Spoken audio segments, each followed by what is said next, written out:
नमस्ते भाई। SSC MTS 2024 का फर्स्ट शिफ्ट का पेपर हो चुका है आज 30 सितंबर को मेरे भाई। तो मैं इस वीडियो में आपको बेस्ट 20 क्वेश्चन सॉल्व कराऊंगा जो उस हर एक बच्चे को सॉल्व करने चाहिए जो एमटीएस का पेपर देने जा रहा है। ये प्रीवियस ईयर के बेस्ट 20 क्वालिटी सवाल है मेरे दोस्तों। शुरू से लेकर आखिर तक इस वीडियो को देखिएगा मेरे भाई, और आपको पेपर में डायरेक्ट इससे सवाल देखने को मिलेंगे, ऐसी मेरी गारंटी है।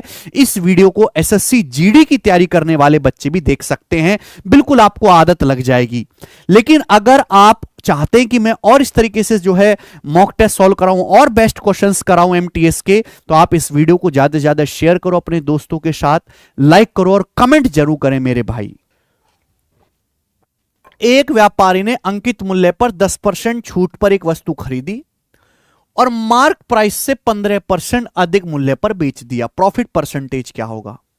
सवाल का डाटा बहुत आसान है। जैसे मान लीजिए कि एक वस्तु का मार्क प्राइस 100 है, मान लीजिए एक वस्तु का मार्क प्राइस 100 है, तो सवाल में यह कहा गया है कि एक व्यापारी ने मार्क प्राइस पर 10% छूट पर एक वस्तु खरीदी। यानी कि मार्क प्राइस 100 है तो 100 से 10% छूट पर यानी कि 90 में खरीद ली।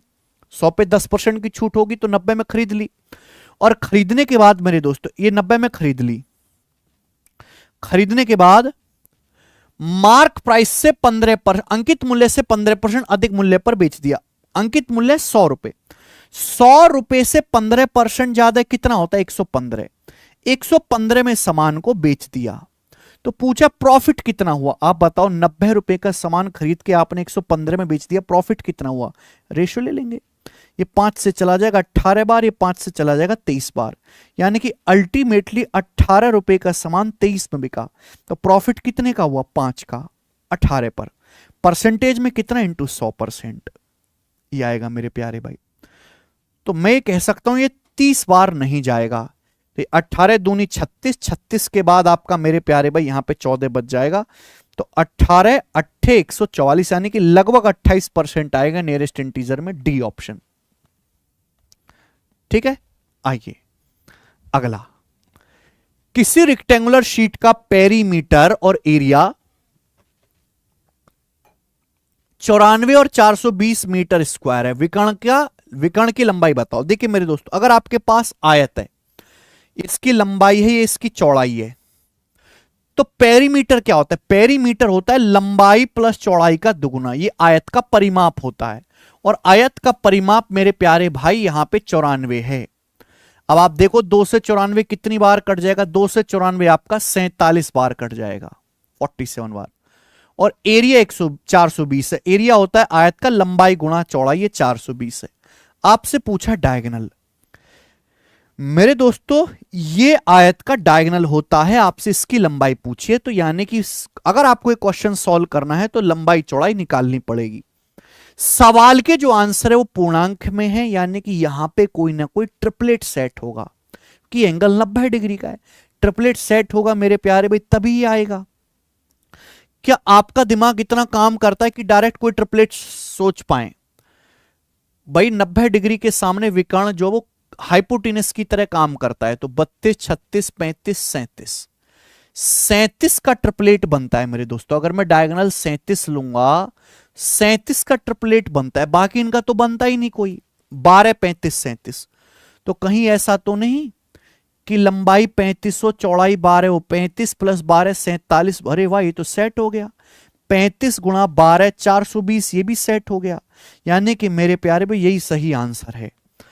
लंबाई आपकी 35 होगी, चौड़ाई आपकी 12 होगी। 12, 35, 37 का यहां पर ट्रिपलेट लग रहा है, और विकर्ण आपका 37 मीटर होगा।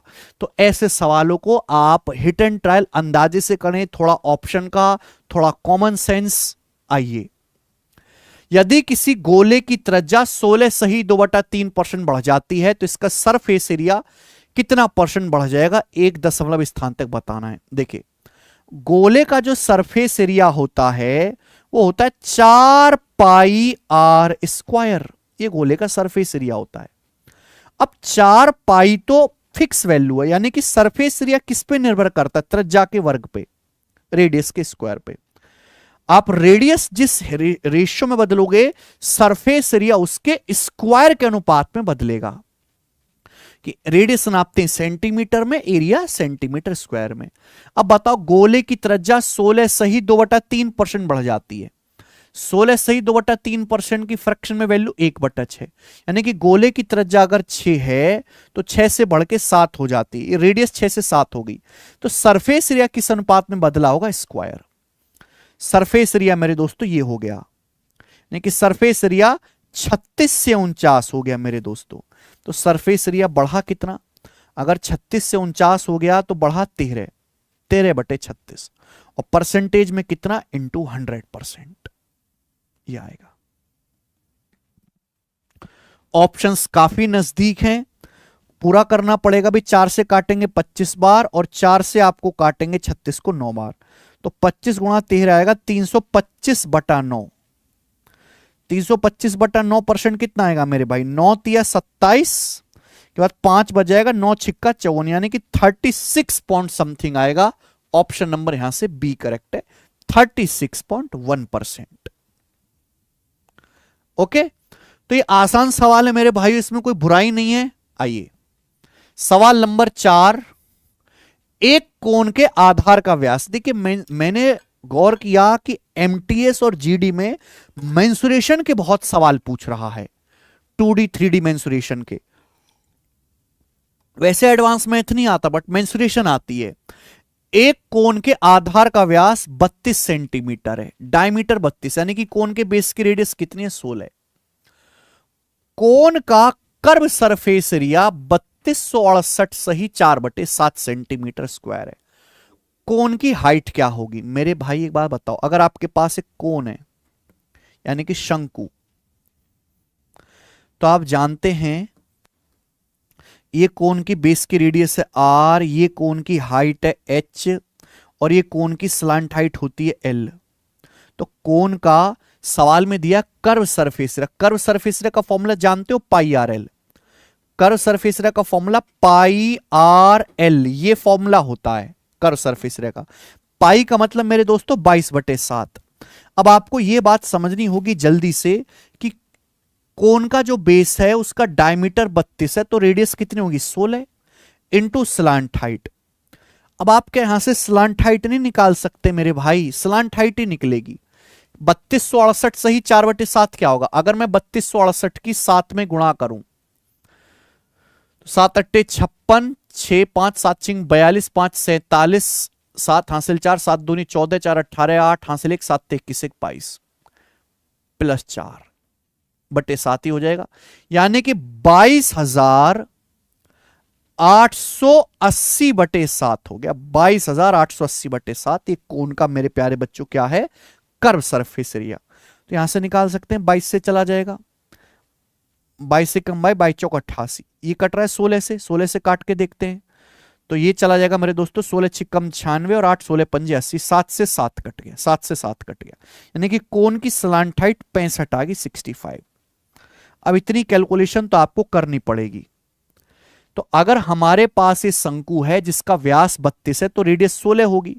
मैंने यहां से स्लांट हाइट त्रियक ऊंचाई निकाली 65, तो इस शंकु की ऊंचाई क्या आएगी बेटा? ये ट्रिपलेट बनना है, ट्रिपलेट 16 63 65 ट्रिपलेट होता है, 16 63 65 पाइथागोरन ट्रिपलेट होता है, यानी कि हाइट आ जाएगी शंकु की 63 सेंटीमीटर, पहला ऑप्शन।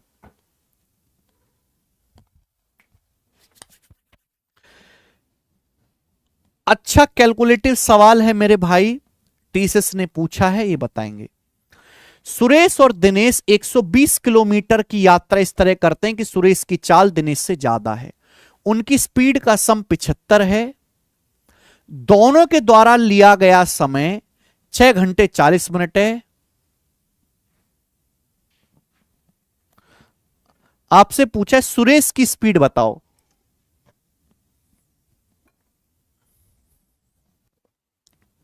हाँ जी, यहां पे ना सवाल में गड़बड़ है, सुरेश और दिनेश प्रत्येक आएगा, ये प्रत्येक, प्रत्येक ईच, ठीक है ना, तब ये सवाल ठीक बनेगा। मुझे पैटर्न पता है भाई। ये सुरेश और दिनेश दोनों 120 किलोमीटर 120 किलोमीटर चलते हैं। इस प्रकार से कि सुरेश की जो स्पीड है दिनेश से ज्यादा है, उनकी स्पीड का सम 75 है। मान लिया सुरेश की स्पीड एस है, दिनेश की स्पीड डी है। सुरेश की स्पीड दिनेश की स्पीड से ज्यादा है। सवाल में कहा गया कि भैया सुरेश भाई साहब और दिनेश भाई साहब की स्पीड का सम 75 किलोमीटर पर आवर है। दोनों बंदे 120 किलोमीटर चलते। देखो दो रास्ते, या तो आप इस सवाल को ऑप्शन से चेक करो, एक एक ऑप्शन लेके, या फिर सॉल्व करो। मैं सॉल्व करके बता देता हूं। अच्छा, सुरेश 120 किलोमीटर जाएगा, एस की स्पीड से कितना समय लगेगा? समय बराबर डिस्टेंस बटे स्पीड। हमारा दिनेश भाई भी 120 किलोमीटर जाएगा, डी की स्पीड से कितना समय लगेगा? बटे डी। दोनों को टोटल मिलाकर कितना समय लगा? 6 घंटे 40 मिनट। तो 6 घंटा 40 मिनट का मतलब होता है, मिनट को घंटे बदलना है तो 60 से डिवाइड करेंगे। 6 + 2/3 घंटा, यानी कि 6 × 18 और 2 20/3 आ जाएगा, 20/3 है ना। सुरेश को इतना समय लगा, दिनेश को इतना समय लगा, टोटल समय 20/3 घंटे। अब बताओ, अगर मैं 120 को उधर ले जाऊं, अगर मैं 120 को उधर ले जाऊं मेरे प्यारे भाई, उधर है ना, तो 120 जब उधर ले जाऊंगा तो 20, ये 20/120 × 3 हो जाएगा। दिमाग में करा करो स्टेप।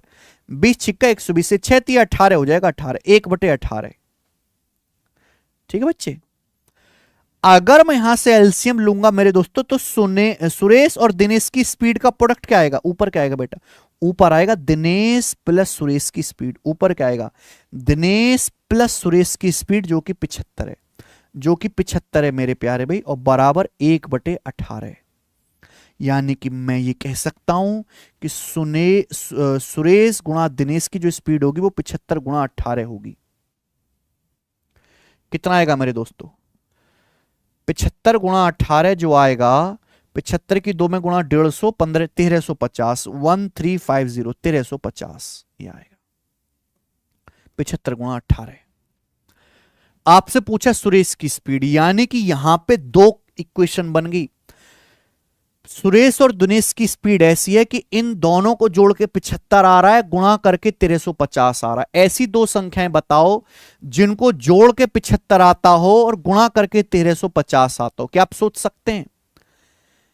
1350 मतलब 135, 45 तिया 45 और 30। ठीक है, इतनी बुद्धि आपको रखनी पड़ेगी। 45 और 30, 45 × 30, 45 × 135 होता है, और 45 + 30 75। सवाल में चूंकि यह भी कहा गया है कि सुरेश की स्पीड दिनेश से ज्यादा है, तो सुरेश की स्पीड ज्यादा है, दिनेश की कम ली है। ए ऑप्शन आंसर है 45। ठीक है बच्चे, ये करेंगे। सवाल नंबर 6 आपके सामने, ये जो क्वेश्चन है टाइम एंड वर्क चैप्टर से है। बताइए जल्दी से, फटाफट फटाफट सॉल्व करके जी। ए बी सी काम को 20, 35 और 60 दिन में कर सकते हैं। ए किसी काम को 20 दिन में कर सकता है, बी 35 दिन में कर सकता है, और सी उसी काम को 60 दिन में निपटा सकता है। एक साथ काम स्टार्ट किया, लेकिन बी और सी ने काम पूरा होने से 8 और 12 दिन पहले काम छोड़ दिया। अब काम कितने दिन में पूरा होगा? मेरे भाई 20 और 60 का एलसीएम 60 आ गया, लेकिन 35 में 7 भी आता है, तो 7 से भी गुणा, यानी कि 420। तो हमें सबसे पहले ऐसे सवालों में क्या मानना पड़ता है? Total work. मान लिया कि टोटल वर्क 420 है। अब बताओ, ए 420 कुर्सी 20 दिन में बनाता है, एक दिन में कितनी बनाएगा? 21। बी की एफिशिएंसी क्या आएगी? 420/35 आ जाएगा 12। सी की एफिशिएंसी कितनी आ जाएगी? 7। ये ए बी सी की एफिशिएंसी आ गई। मेरे भाई ये बहुत फेमस सवाल है, और ये शिफ्टिंग के मेथड से सॉल्व होता है। जैसे तीनों ने एक साथ काम करना शुरू किया, काम यहां से शुरू हुआ, यहां पे जाके खत्म हुआ। मुझे टाइम पीरियड निकालना है कि ये कितना समय है जिसमें काम कंप्लीट हुआ। सपोज काम यहां से शुरू हुआ, यहां पे जाके खत्म हुआ, और इस टाइम में काम हुआ कितना है? 420। लेकिन काम पूरा होने से 8 दिन पहले बी चला गया, ये बोला है ना बी, और काम पूरा होने से 12 दिन पहले सी चला गया। काम पूरा होने से 12 दिन पहले सी चला गया। तो हमें करना क्या होता है बेटा ऐसे सवालों में? अगर बी, देखो बी स्टार्टिंग से काम कर रहा है, अगर बी आखिर के 8 दिन भी काम करता तो कितना काम एक्स्ट्रा होता? मैं समय नहीं बदलूंगा, मैं काम बदल लूंगा। बी एक दिन में 12 कुर्सी बनाता है, 12। अगर बी आखिर के 8 दिन भी काम करता तो 12×96, इस सेम टाइम में 96 यूनिट काम एक्स्ट्रा होता। सी काम पूरा होने से 12 दिन पहले छोड़ के चला गया। अगर सी आखिर के 12 दिन भी काम करता, सी एक दिन में 7 कुर्सी बनाता है, तो 12 दिन में कितनी बनाएगा मेरे प्यारे भी? 84। अगर सी आखिर के 12 दिन भी काम करता, एक दिन में 7 कुर्सी बनाता, तो 84 यूनिट काम एक्स्ट्रा होता। तो सेम टाइम पीरियड में कितना काम होता मेरे प्यारे भाई? 9, 8, 17, 180 आ जाएगा। 420 में 180 आप जोड़ेंगे 600।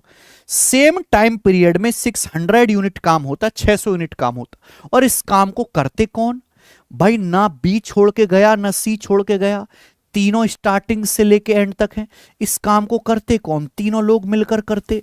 और इस काम को तीनों लोग मिलकर कितनी एफिशिएंसी से करते? तो इस काम को तीनों लोग मिलकर करते मेरे भाई 21, 12, 33 और 7, 40 एफिशिएंसी के साथ। तो इस काम को तीनों लोग मिलकर करते 40 एफिशिएंसी के साथ। तो 600 यूनिट काम करने में कितना समय लगता? 600/40 यानी कि 15 दिन का समय लगता। तो काम जो कंप्लीट हुआ है बेटा वो 15 दिन में हुआ है। आंसर इस सवाल का बी ऑप्शन है। इससे आसान तरीका नहीं है ऐसे सवालों को करने का। One of the most famous question है ये टाइम एंड वर्क का। आगे आइए, सवाल नंबर है 7। क्वेश्चन के अनुसार किसी आर्टिकल का लिस्ट प्राइस 15,000 रुपए है, आर्टिकल पर 12% छूट दी जाती है। शुद्ध सेलिंग प्राइस 12,078 रुपए करने के लिए कितना एक्स्ट्रा डिस्काउंट देना चाहिए? एक बार बताओ, एक आर्टिकल का लिस्ट प्राइस या मार्क प्राइस एक ही बात है, 15,000 रुपए। 15,000 हमने 15,000 रुपए के सामान पर 12% छूट दी। अब बताओ अगर 100% पे 12% छूट दोगे तो कीमत कितनी रह जाएगी? 100% को 12% छूट दोगे तो कीमत कितनी रह जाएगी? 88%। और 88% होता है बेटा 88/100 यानी कि 0.88। तो 12% डिस्काउंट देने के बाद वस्तु की कीमत इतनी हो जाएगी। इस पर एक और डिस्काउंट दिया गया। बोला कितना एक्स्ट्रा डिस्काउंट देना चाहिए कि इतने रुपए का सामान 12,078 रुपए में बिके। 12,078 रुपए में बिके मेरे प्यारे भाई। तो आप क्या ले लोगे मेरे दोस्तों? रेशियो। हमेशा ऐसे सवालों में रेशियो ले लिया करो, काम आसान हो जाता है, क्योंकि दशमलव से 2 जीरो कट जाएगा। और मेरे प्यारे में मैं ये देख पा रहा हूं कि 88 में 11 आ रहा है, 11 से जरूर कटेगा। 11×8 = 88, 11 कम 11 और ये 0, 11 में 99 और ये मेरे दोस्तों 11×88। ठीक है जी, आप बोलोगे हाँ जी सर बिल्कुल सही। तो ये मेरे दोस्तों 12 से जाएगा 15×8 120, 120 आपका 12 से जाएगा 10 बार। और ये भी मेरे दोस्तों 12 से जाएगा, क्योंकि ये 3 से भी कट रहा है और ये 4 से भी कट रहा, नहीं 4 से नहीं कट रहा ये, ठीक है 12 से नहीं 6 से जाएगा। यहां पे देखिए मेरे दोस्तों ये एक तो 0 हो गया। अगर मैं 6 से काट लेता हूं 6 से तो 25 बार जाएगा।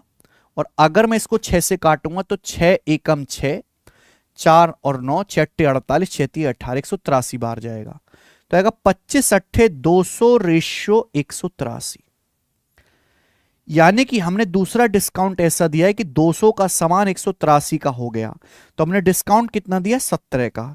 कितने पर? 200 पर। 200 रुपए के सामान पे 17 का डिस्काउंट दिया। परसेंटेज में गुणा 100%। 2 जीरो से 2 जीरो काट लेंगे, 17/2 8.5। तो जो हमें सेकंड डिस्काउंट दिया गया है उस वस्तु पर वो 8.5% का है। बी ऑप्शन है। बहुत अच्छा सवाल है। जितना अच्छा ये सवाल है उतना ही अच्छा तरीका है कि कभी भी ऐसा क्वेश्चन आए आप हमेशा रेशियो ले लीजिए। ठीक है मेरे दोस्तों, ओके चलिए आगे चलते हैं। सवाल नंबर है स्टूडेंट आपके सामने यहां पर 8। बनाइए इस क्वेश्चन का क्या आंसर है? 8। हां जी, सवाल नंबर 7 तक मैंने अच्छे अच्छे सवाल डाले सारे प्रीवियसर के। सवाल नंबर 8 कंपाउंड इंटरेस्ट का, कि जब ब्याज की गणना वार्षिक आधार पर होती है तो चक्रवृद्धि ब्याज पर कोई राशि 4 साल में 8,000 और 5 साल में 8400 रुपए हो जाती है। 6 साल के अंत में मिश्र धन बताओ। एक बात बताओ मेरे दोस्तों, कंपाउंड इंटरेस्ट पर कोई धनराशि, अरे क्या है ये, कंपाउंड इंटरेस्ट पर मेरे भाई, मैं नया कलर बनाऊंगा ये वाला। हाँ, कंपाउंड इंटरेस्ट पर कोई धनराशि 4 साल में 8,000 रुपए हो जाती है, 5 साल में मेरे दोस्तों 8400 रुपए हो जाते, 8400।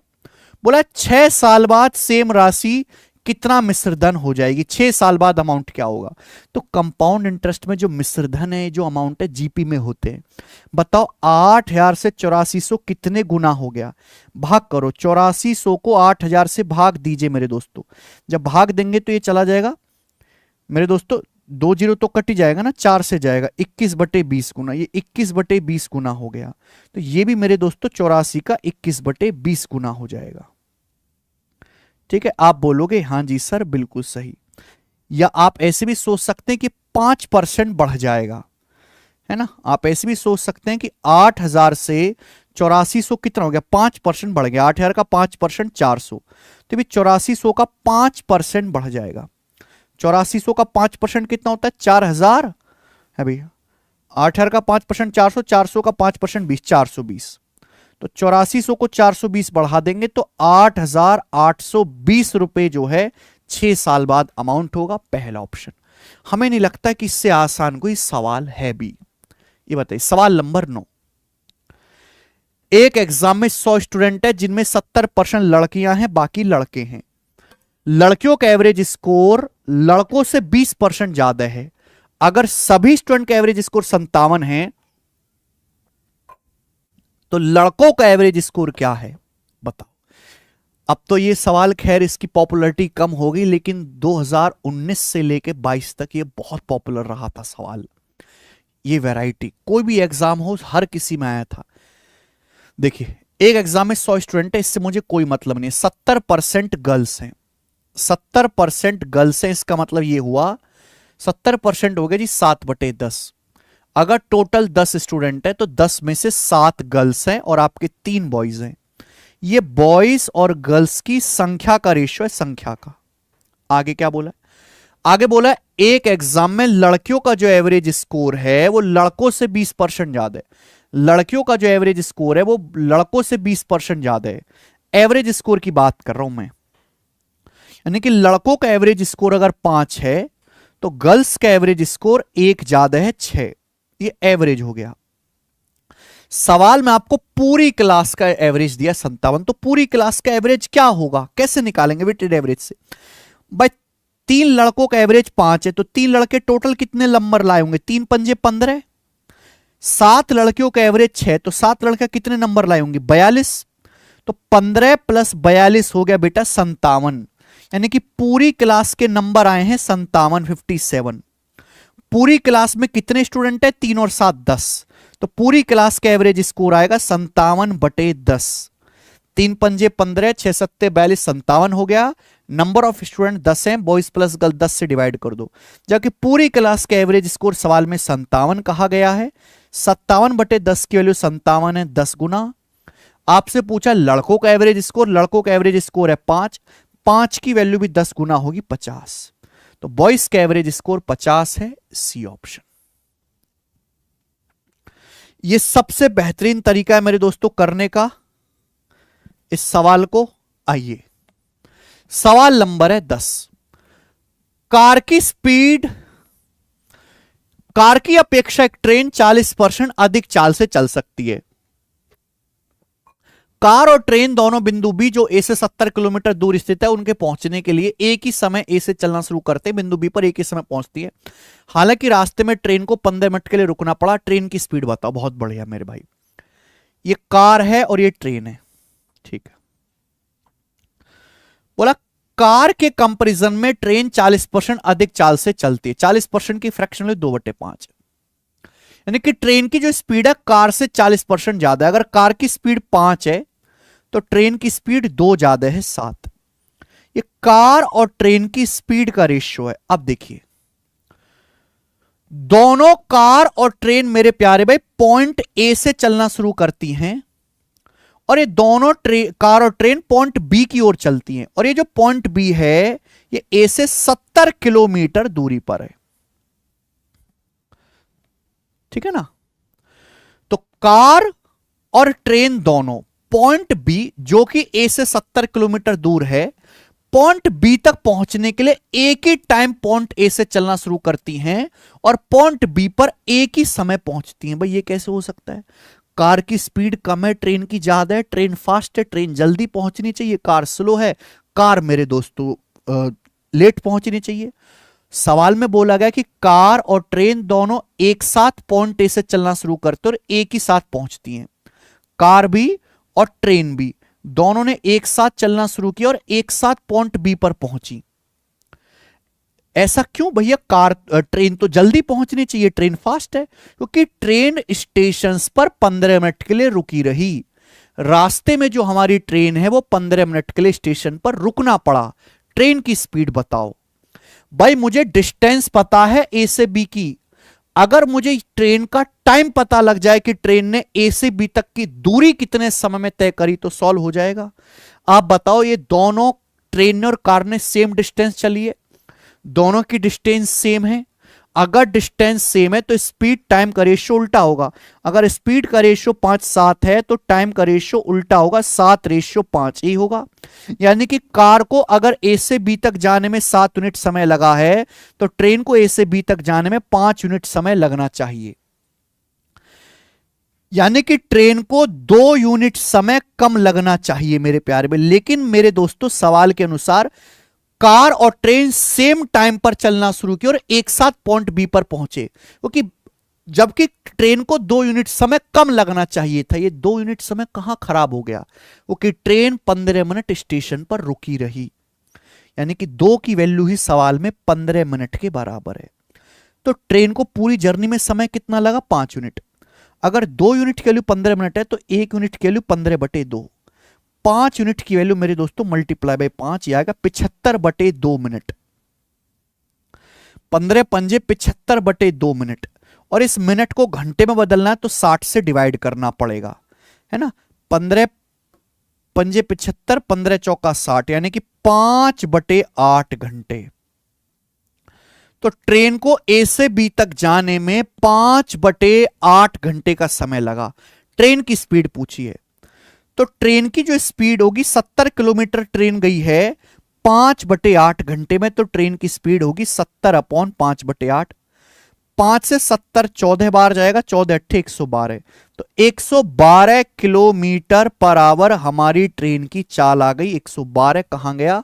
ऑप्शन नंबर सी करेक्ट है। भाई देख लो क्या लेवल सवाल का है। ये एमटीएस का प्रीवियस क्वेश्चन है, देख लीजिए। ये सारे के सारे सवाल एमटीएस के पूछे हुए हैं। ठीक है जी, ओके। आपको पता है कि एसएससी जीडी की तैयारी के लिए हमने बुक्स जो है आपके पास अवेलेबल करवाई है, प्रैक्टिस किंग, जो कि रीजनिंग की भी है, मैथ्स की भी है।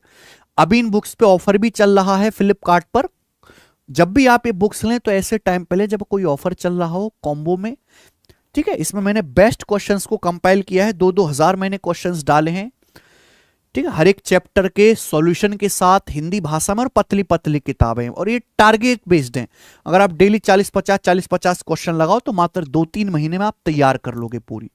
तो आप इन दोनों बुक्स को जीडी के लिए, केवल जीडी एग्जाम के लिए ऑनलाइन ऑर्डर कर सकते हो, ठीक है। आइए सवाल नंबर 11। इन वॉट टाइम, कितने समय में 9600 रुपए 11,094 बन जाएंगे 7.5% पर एनम कंपाउंड की दर से एनुअली? अगर ब्याज की दर 7.5% पर एनम है तो 9600 रुपए कितने समय में 11,094 हो जाएंगे? देखो भाई, अगर ब्याज की दर 7.5% पर एनम है, 7.5 का मतलब 2.5%, 1/40, 7.5% 3/40।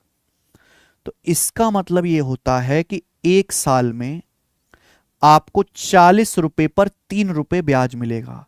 यानी कि आप 40 रुपए इन्वेस्ट करोगे तो एक साल बाद वो पैसा 43 हो जाएगा। 43, हर एक साल में आपका पैसा 40/43 गुना हो जाएगा। पूछा है 9600 रुपीज कितने साल में 11,094 हो जाएंगे।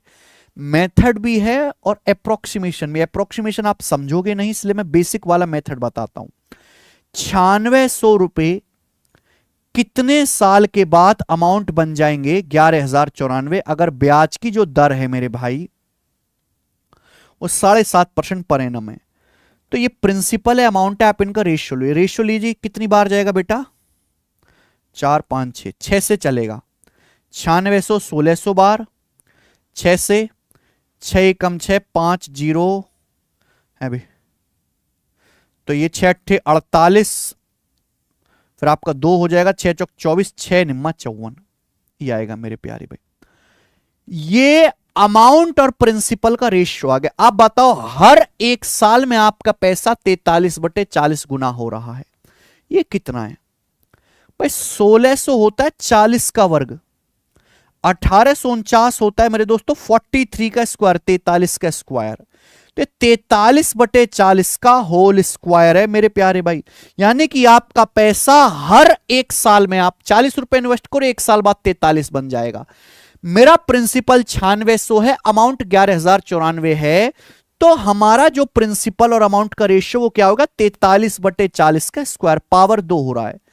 यानी कि 43/40, 43/40 की 2 बार गुणा करनी पड़ी, यानी कि आपको समय कितना लगेगा? 2 साल। जितनी मल्टीप्लाइंग फैक्टर की पावर आएगी उतना ही समय लगेगा, यानी कि 2 साल का समय। बी ऑप्शन आंसर है।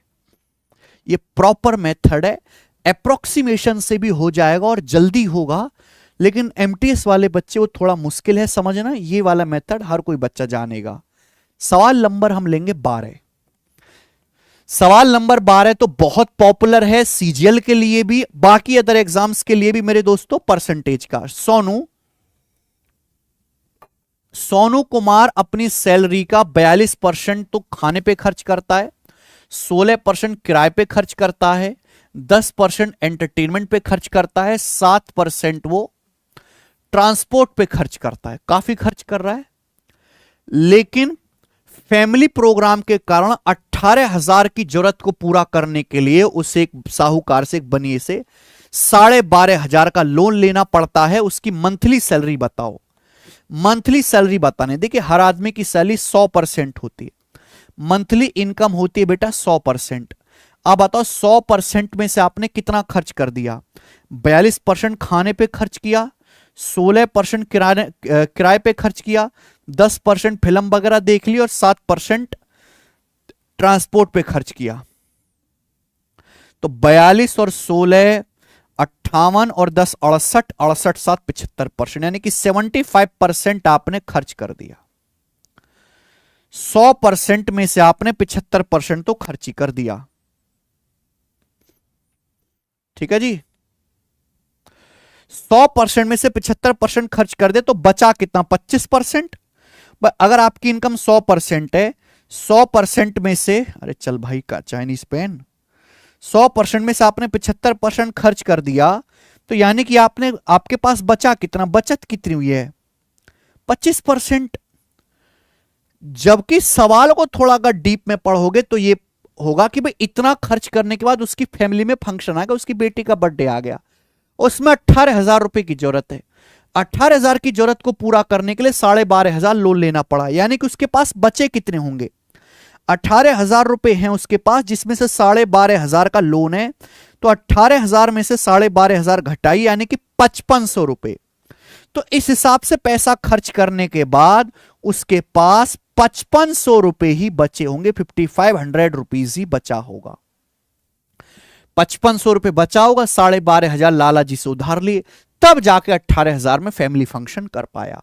तो उसकी मंथली सैलरी पूछिए, मंथली सैलरी यानी कि 100% की वैल्यू यहां से पूछी है, तो 25 का 100% 4 गुना है, तो ये भी 5500 का 4 गुना आएगा, यानी कि 22,000 रुपए, 22,000 रुपीज मेरे दोस्तों उसकी मंथली सैलरी है। और ये आंसर हो गया इस सवाल का पहला ऑप्शन। अच्छा सवाल, आसान सवाल, कोई दिक्कत नहीं। आइए सवाल नंबर 13। यस, फिर से एक और सवाल आपके सामने है कंपाउंड इंटरेस्ट का। भाई ये सब सवाल में अलग एग्जाम के नहीं करा रहा, ये जो क्वेश्चन आपके सामने हैं ये एमटीएस 2020 के पेपर का है, एज इट इज। एमटीएस 2020 सारे सवाल एमटीएस 2020 और 21 के एग्जाम के लिए मैंने एक किसान ने अपने खेत में खेती करने के लिए लाला जी से 1,32,000 का कर्जा लिया। भाई ये तो दुर्दशा है हमारे देश की। किसान बेचारा कर्जे में रहता है, छोटे किसान। और जैसे जैसे आबादी बढ़ रही है, परिवार बड़ा होता जा रहा है, जनसंख्या बढ़ती जा रही है, खेत छोटे होते जा रहे हैं। दादा पे 100 बीघा जमीन, दादा ने करे 8 बालक, रहेगी 12.5 बीघा। उन बालकों ने भी करे 4-4 बालक, अब सब पे 2-2 बीघा आ रही है। बताओ कैसे काम चलेगा। तो एक किसान ने अपने खेत में खेती करने के लिए 1,32,000 का कर्जा लिया। ब्याज की दर 12.5% है। ब्याज की दर देनी पड़ेगी मेरे भाई, है ना, इंटरेस्ट पे पैसा मिलता है। 12.5% का कंपाउंड इंटरेस्ट लगेगा। 2 साल के एंड में 1,07,062.5 और अपना स्कूटर देकर अपना कर चुकाया। किसान ने 2 साल बाद 1,07,062 रुपए दिए और अपना स्कूटर दिया और अपना कर्जा खत्म कर ले। स्कूटर का प्राइस कितना है? बढ़िया भाई। भाई किसान जी ने लोन लिया 1,32,000 रुपए का, ठीक है। ब्याज की दर 12.5% है। 12.5% होता है मेरे दोस्तों 1/8, यानी कि 1/8। तो हमें यह बताइए कि 2 साल बाद लोन कितना हो जाएगा? हर साल 12.5% बढ़ेगा, 1/8 बढ़ेगा। आज 1 रुपए तो 1/8 बढ़ जाएगा। तो 1 साल बाद आपका लोन हो जाएगा 9/8। फिर अगले 1 साल बाद आपका लोन हो जाएगा 9/8। यानी कि 2 साल बाद कर्जा उतारने के लिए आपको इतना पैसा चुकाना पड़ेगा। 2 साल बाद आपका अमाउंट ये हो जाएगा, 2 साल बाद अमाउंट ये हो जाएगा A2। तो मेरे भाई ये कितना होता है? 8 से 1000 तो कट जाएगा जी 125 बार, और 4 से काटूंगा मैं, या 8 से काट लेते हैं, है भाई 4 33 और ये 2 33 और ये 2, या मेरे भाई 8 से काटूंगा तो ये तो काफी ज्यादा कैलकुलेटिव हो जाएगा। चले कोई दिक्कत नहीं। अगर मैं इसको 8 से काटता हूं तो 8 से हो जाएगा मेरे प्यारे भाई 132। जब मैं 8 से काटूंगा तो ये चला जाएगा मेरे दोस्तों आपका 33 का आधा। 33 का आधा कितना होता है? 16.5। 16.5 तो ये हो जाएगा मेरे प्यारे भाई 16.5 गुणा 125 गुणा 81। 2 साल बाद किसान जी का जो कर्जा होगा वो ये होगा। इतना कर्जा उनके ऊपर रहेगा, ठीक है ना। 132 और ये 1000, 8 से 1000 125 बार कटता है। 8 से 132 काटा तो 16.5 जाएगा। ये आया। अब मेरे प्यार में 2 साल बाद जितना कर्जा उनको चुकाना है। लेकिन जब वो लाला जी के पास गए तो उन्होंने बोला भाई मेरे पास इतना पैसा नहीं है, मेरे पास 1,07,062.5 रुपए, इतने तो आप कैश ले लो मुझसे और मेरा स्कूटर रख लो। तो स्कूटर की कीमत क्या होगी? भैया कर्जा इतने का था लेकिन आपने इतने ही पैसे कैश दिए, तो स्कूटर की कीमत क्या होगी? घटा देंगे। तो ये स्कूटर का प्राइस आ जाएगा, ये स्कूटर का प्राइस आ जाएगा मेरे भाई। और एक कैलकुलेशन काफी हैवी है, लेकिन मैं ऑप्शंस का सहारा लूंगा। डिजिटल सम सबका अलग है, इसका 5 है, इसका 9 है, इसका 12, 3 है, इसका 6 है। तो अगर मैं डिजिटल सम निकालूं, ये 81 आ रहा है, 81 में 9, यानी कि इसका डिजिटल सम 9 है, माइनस इसका डिजिटल सम क्या है? 7 2 9, 1 और 6 7, 5 12। 12 का मतलब हो गया जी 3, यानी कि 9 - 3 6। तो जो भी आंसर आएगा उसका डिजिटल सम 6 होगा। इसका 50,000 का 5 है, इसका 4 5 9 है, इसका 7 5 12 3 है, इसका डिजिटल सम 6 है। तो डी ऑप्शन इसका आंसर आएगा, डी ऑप्शन। इतनी हैवी कैलकुलेशन से बचना है तो या तो आपको यूनिट डिजिट या डिजिटल सम इस्तेमाल करना सीखना पड़ेगा मेरे भाई, ठीक है। इतना ज्यादा लिखने की भी जरूरत नहीं थी और जल्दी कर सकते थे। हमारे दिमाग ने सोचा नहीं, ये भी मैं पूरी में कैलकुलेशन नहीं करता भाई। ये 9 का मल्टीपल है, डिजिटल सम 9, इसका मल्टीपल, इसका डिजिटल सम 3 है, 9 - 3 6 आएगा स्कूटर का डिजिटल सम। यस, ये सवाल आपके सामने एमटीएस 2023 के पेपर का है और ये सवाल मेरे भाई वाकई में मेंस का है। आप अगर हमारे चैनल पे जाओगे तो मैंने बेस्ट क्वेश्चन सॉल्व करवा रखे हैं हर एग्जाम के। हमारा यूट्यूब चैनल है, यहां पे मेरे दोस्तों मैंने प्लेलिस्ट बना रखी है। ये प्लेलिस्ट है, अगर किसी बच्चों को एसएससी जीडी के बेस्ट क्वेश्चन सॉल्व करने प्रीवियस ईयर के, यहां से सॉल्व कर लेगा। 2023 में जितने भी एग्जाम हुए उसे बेस्ट पेपर क्वेश्चन सॉल्व करने, देखिए 10 वीडियो हैं, है ना। हर साल का हर एग्जाम्स के बेस्ट बेस्ट अच्छे अच्छे सवाल मैंने सॉल्व करवाए हुए हैं। एमटीएस का भी करवाया है ये क्वेश्चन हमने। सवाल में बोला है y varies directly as x+3।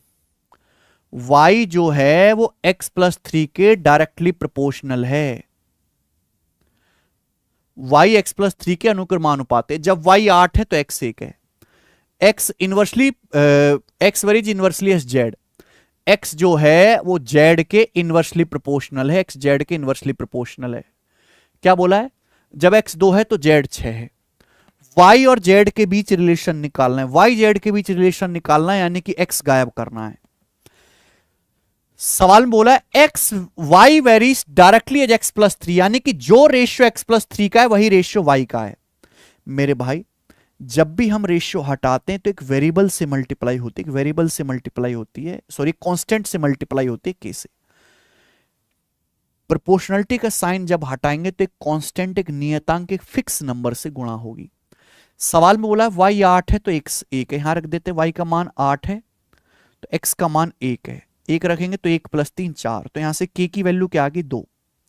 तो मैं ये देख सकता हूं कि यहां से k का मान 2 आ गया।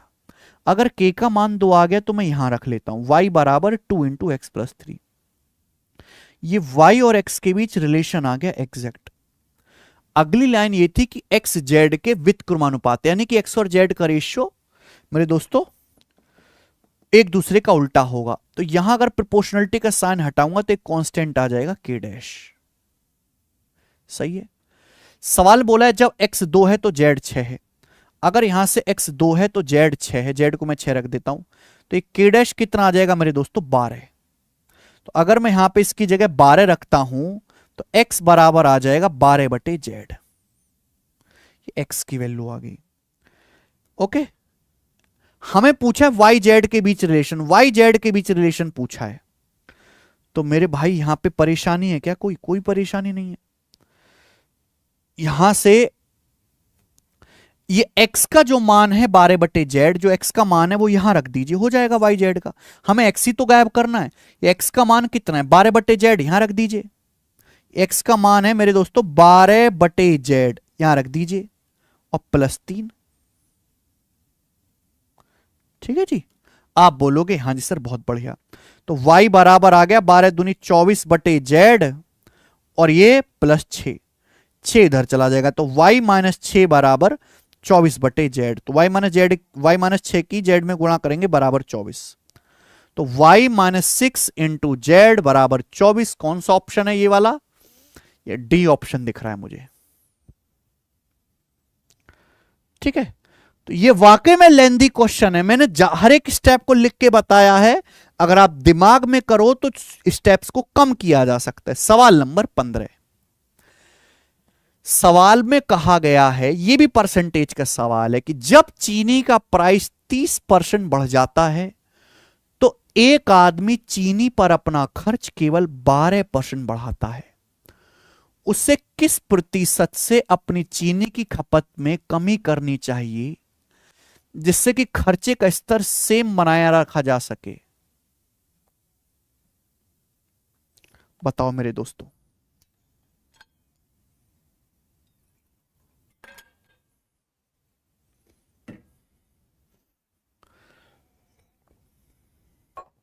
एकदम सरल सवाल है, सवाल में कोई दम नहीं है, और ये परसेंटेज का सबसे पॉपुलर क्वेश्चन है।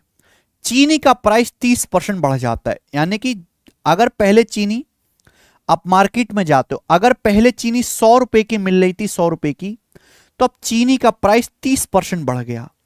अब चीनी का प्राइस 30% बढ़ गया, तो 100 रुपए की चीनी अब कितने रुपए में मिलेगी? 130 में। जो चीनी पहले आपको 100 रुपए की मिल रही थी, अब वो चीनी आपको 130 में मिलेगी। आदमी बोला हटाओ, चीनी 30% महंगी होगी, मैं नहीं करूंगा 30% खर्चा, मैं तो अपना खर्चा, आदमी बोला मैं तो अपना खर्चा केवल 12% ही बढ़ाऊंगा। अगर पहले चीनी 100 रुपए की आ रही थी ना, तो 100 से 12% ज्यादा है, अब मैं चीनी 112 की खरीद के लाऊंगा केवल। तो भाई चीनी 30% महंगी हो गई, आप अपना खर्चा केवल 12% ही बढ़ा रहे हो, तो आपको चीनी की जो मात्रा है वो थोड़ी कम खरीदनी पड़ेगी, चीनी की आपको कंजम्पशन कम करना पड़ेगा। तो यानी कि अब आपको 130 की बजाय 130 की बजाय 112 की चीनी मिलेगी। तो कितनी खपत कम हो जाएगी? 18 की। कितने पर? 130 पर। और परसेंटेज में कितना? इंटू 100% ही आएगा। ये कट गया जीरो से जीरो, तो 13 एकम 13 बच गया मेरे दोस्तों 5 और ये जीरो, तो 13 तिया 39 के बाद 11 और 13 अट्ठे 104, यानी कि 13.8% के नजदीक आएगा बी ऑप्शन। तो 13.85% हमें चीनी की खपत को कम करना पड़ेगा। ये एकदम सरल सवाल है। आगे आइए। सवाल कहता उछल उछल के, यदि किसी आंकड़े के बहुलक और माध्यिका का अनुपात 9:8 है तो मध्य और माध्यिका का अनुपात। मोड मीडियन वाला सवाल है ये, मोड मीडियन मीन वाला सवाल है। मोड मीडियन मीन, क्या आपको फॉर्मूला पता है? मोड मीडियन मीन, इनमें भी आपस में रिश्ता होता है। अगर आपको फॉर्मूला नहीं पता है तो मैं बता देता हूं। मोड बराबर thrice into median minus twice into mean. Mode बराबर thrice into median minus twice into mean. ये है मेरे दोस्त। अब जैसे सवाल में रेशियो देकर रेशियो पूछा है, बोला है किसी डाटा के मोड और मीडियन का रेशियो 9:8 है। मोड मीडियन का रेशियो 9:8 है, यानी कि अगर मोड 9 है तो मीडियन 8 है। तो मोड 9 है तो मीडियन कितना है मेरे दोस्तों? 8 है। तो आप यहां से मीन निकाल सकते हैं। क्या आप यहां से मीन निकाल सकते हैं मेरे प्यारे भी? कितना आ जाएगा? 8 तिया 24 माइनस 9 15/2, यानी कि मीन जो आ जाएगा वो 15/2 आ जाएगा। सिंपल सा फॉर्मूले में वैल्यू रख के, और ये मैंने रेशियो में निकाला है। आपसे पूछा है मीन और मीडियन का अनुपात क्या होगा, मीन मीडियन का रेशियो। मीन आया 15/2, मीडियन कितनी यहां पे 8। अब इनका जब आप रेशियो लोगे तो 2 की 8 में ऐसे मल्टीप्लाई हो जाते, क्रॉस 15 रेशियो 16। इस सवाल का आंसर है सी ऑप्शन, 15/16। तो this is one of the easiest question जो एमटीएस के पेपर में आया था, ये बताएंगे। सवाल नंबर 17 मिक्सचर का। पी क्यू आर 3 टैंकर की कैपेसिटी का रेशियो 5:4:8 है। वे क्रम से 1:4, 2:3, 3:5 अनुपात वाले दूध पानी के मिश्रण से भरे हुए हैं। तीनों कंटेनर के मिश्रण को एक साथ मिलाया जाता है तो फाइनल मिश्रण में दूध पानी का अनुपात ज्ञात करें। बहुत बेहतरीन भाई। हमारे पास 3 कंटेनर है पी क्यू आर, हमारे पास 3 कंटेनर है पी क्यू आर, उनकी कैपेसिटी का रेशियो 5:6:8 है, 5:4:8 सॉरी। तीनों कंटेनर मिल्क वाटर से भरे हुए। पहले कंटेनर में मिल्क वाटर का रेशियो 1:4 है, दूसरे में मिल्क वाटर का रेशियो 2:3 है, तीसरे कंटेनर में मिल्क वाटर का रेशियो 3:5 है। अब इन तीनों कंटेनर के मिश्रण को आपस में मिलाया जाता है, फाइनल मिश्रण में मिल्क वाटर का रेशियो क्या होगा? तो भाई हमें कुछ नहीं करना, हमें तीनों कंटेनर के मिक्सचर को मिलाना है। आप एक बात बताओ, ये सवाल एक्चुअल में डाटा का खेल है। पहला कंटेनर 5 लीटर का है, 5 लीटर का पहला कंटेनर 5 लीटर का है जिसमें मिल्क वाटर का रेशियो 1:4 है। तो 5 लीटर को 1:4 में ब्रेक करो तो दूध 1 लीटर होगा, पानी 4 लीटर होगा। बात समझ पा रहे हैं? आगे दूसरा जो कंटेनर है वो 4 लीटर का है, 4 लीटर का। दूसरे कंटेनर में मिल्क वाटर का रेशियो 2:3 है। तो मिल्क कितना होगा? 4 का 2/5, वाटर कितना होगा? 4 का 3/5। रेशियो में ब्रेक कर देंगे तो 8/5 1.6, 12/5 2.4। ये दूसरे कंटेनर में मिल्क और वाटर की क्वांटिटी होगी। 4 लीटर को 2:3 में ब्रेक किया। आगे तीसरा जो कंटेनर है वो 8 लीटर का है, 8, जिसमें मिल्क वाटर का रेशियो 3:5 है। तो 8 को 3:5 में बांटेंगे, इजी बच जाएगा, 3:5 8 होता है, यानी कि इसमें 3 लीटर मिल्क है तो 5 लीटर वाटर है। अगर मैं ऐड करूंगा तो आप मुझे बताओ मिल्क कितना आएगा? मिल्क 3 और 1 4, 1 5.6, वाटर कितना आएगा? 5 4 9 और 2 11.4 ही आया। ये फाइनल अगर मैं तीनों बर्तन के कंटेनर को तीनों कंटेनर को एक साथ मिक्स करूं तो फाइनल मिश्रण में ये दूध, ये पानी होगा। ये किससे कट रहा है बेटा? ये कट रहा है 2 से 28 बार, 114 कटेगा 2 से 57 बार, यानी कि फाइनल मिश्रण में मिल्क वाटर का रेशियो 28-57 होगा, डी ऑप्शन। बहुत अच्छा सवाल है। बच्चे यहां पे क्वांटिटी इक्वल करने लगेंगे, वो तो लंबा प्रोसेस हो जाएगा। ठीक है, रेशियो में ब्रेक करो और दूध में दूध, पानी में पानी मिला दो। 17 सवाल हम कर चुके हैं, तेजी से चल रहे हैं। ये देखिए, ये सवाल आरआरबी जो है असिस्टेंट लोको पायलट के पेपर का है। पिनाकी भास्वती, अरे बड़े खतरनाक नाम है भाई। पिनाकी भास्वती से 9 साल छोटी है। 13 साल के बाद भास्वती की उम्र पिनाकी से 1.2 गुना हो जाएगी। पिनाकी की प्रेजेंट एज बताओ। अरे 2 करेक्टर हैं, 2 करेक्टर, पिनाकी और भास्वती। पिनाकी भास्वती से 9 साल छोटी है। बोला 13 साल के बाद, कि बोला ना 13 साल के बाद, 13 साल के बाद पिनाकी की उम्र, सॉरी 13 साल के बाद भास्वती की उम्र पिनाकी की उम्र का 1.2 गुना होगी।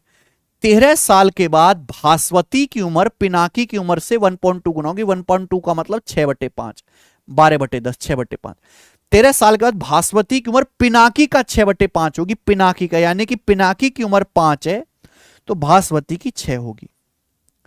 अब एक बात बताओ, इस सवाल में एक्चुअली में कोई दम था ही नहीं भाई। अगर मैं आपसे 5 साल बड़ा हूं तो आप कभी भी मुझसे मिलोगे, मैं 5 साल ही बड़ा रहूंगा, एज का डिफरेंस तो सेम रहेगा ना।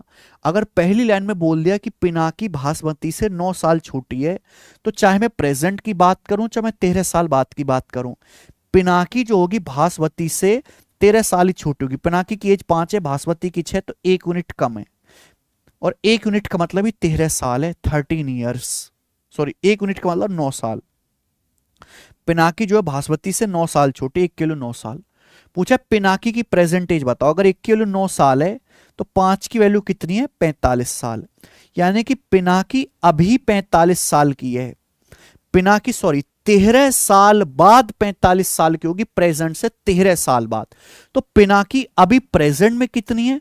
पिनाकी अभी प्रेजेंट से 45 में से 13 घटा दीजिए तो अभी जो हमारी पिनाकी है वो 32 साल की है।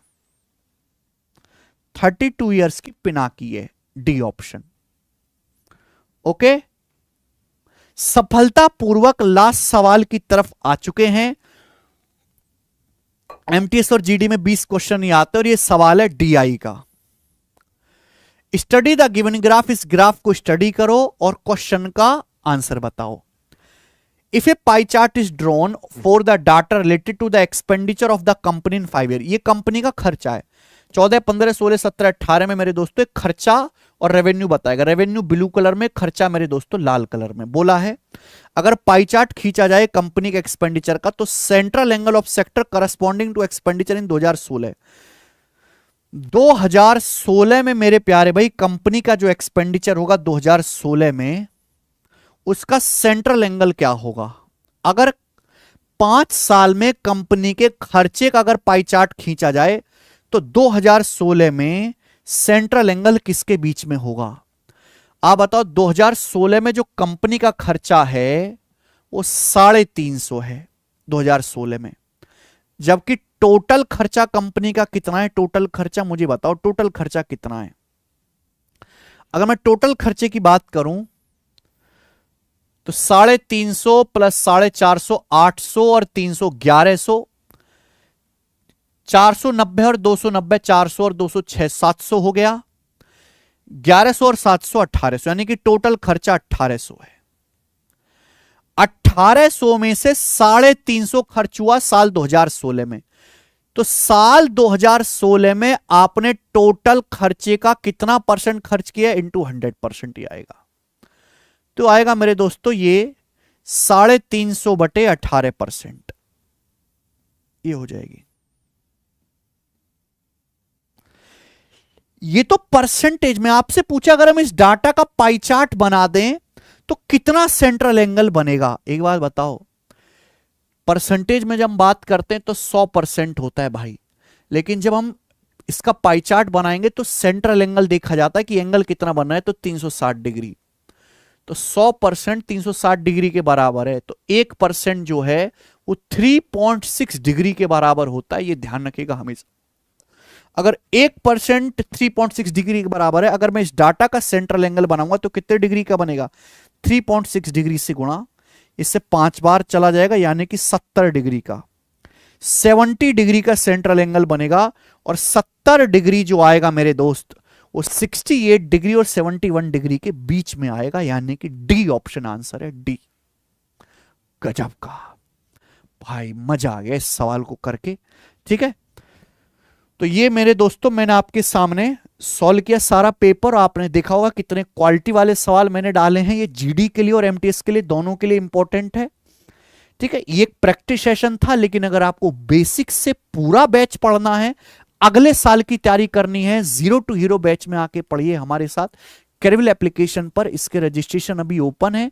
ठीक है, मैं डेली इस पे लाइव क्लास ले रहा हूं, जिसमें मैं अर्थमेटिक एडवांस दोनों पढ़ाऊंगा, और ये प्री प्लस मेंस भी होगा, जिसमें कॉन्सेप्ट प्लस प्रैक्टिस दोनों आपको कराया जाएगा।